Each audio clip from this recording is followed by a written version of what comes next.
Students, कल हमने tribal society के कुछ पॉइंट्स पढ़े थे। आज हम देखेंगे कि ब्रिटिशर्स के आने से उन पे क्या चेंजेस आ गए थे।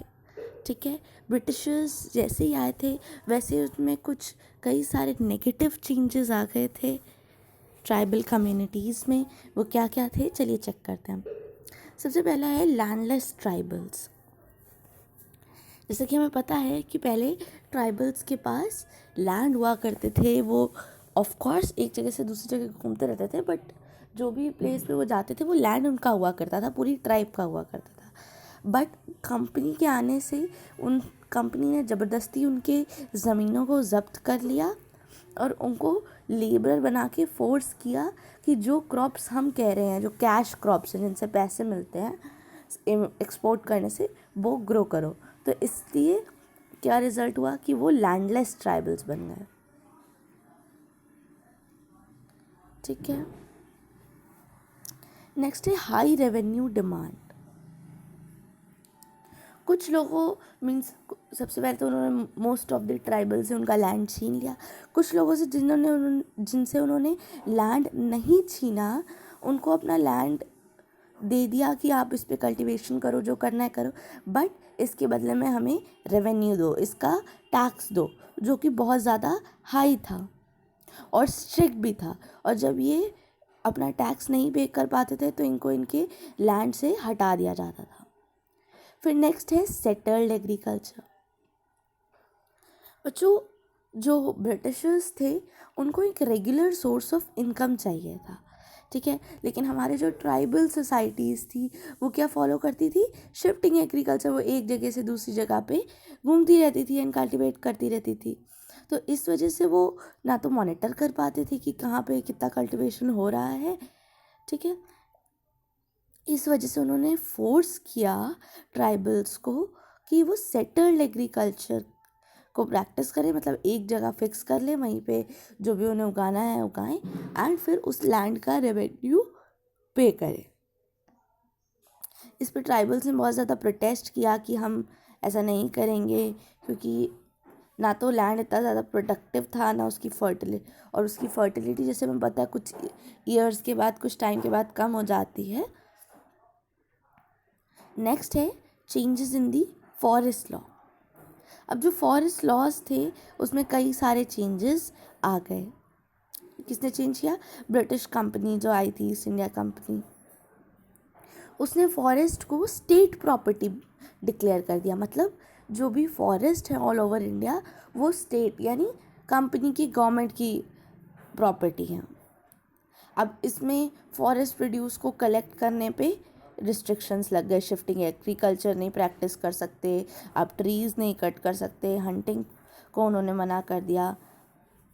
कई पार्ट में तो ट्राइबल्स को उन्होंने अलाउ नहीं किया फॉरेस्ट में रहने के लिए। इस तरीके से उन्होंने उनकी एंटायर लाइफस्टाइल को चेंज कर दिया। जो ट्राइबल्स थे उन्होंने बहुत ज़्यादा प्रोटेस्ट किया इसके अगेंस्ट कि हमारे साथ ऐसा मत करो, ये गलत है। बट फिर भी उसको क्या कहते हैं, काफ़ी मीन्स उस पर कोई फ़र्क नहीं पड़ा, उनके चेंजेस ऐसे ही रहे। फिर नेक्स्ट है role of traders and money lenders.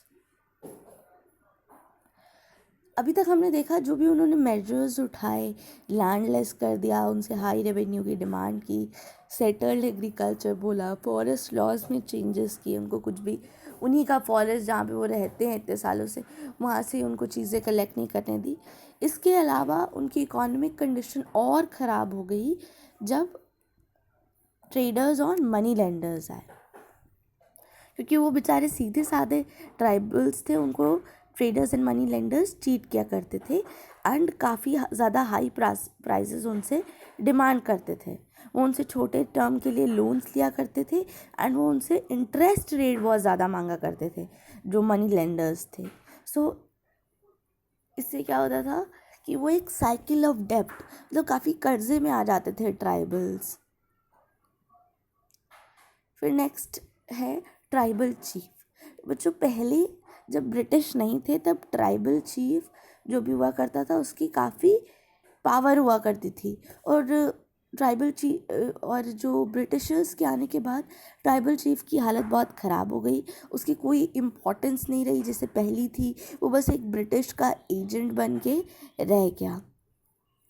They had to appease their British masters, अपने मास्टर्स को भी उन्हें खुश रखना पड़ता था, अपने लोगों को भी कंट्रोल करना पड़ता था, जो ब्रिटिश लॉज बनाते थे उनको फॉलो करना पड़ता था, उनको ट्रिब्यूट्स देनी पड़ती थी।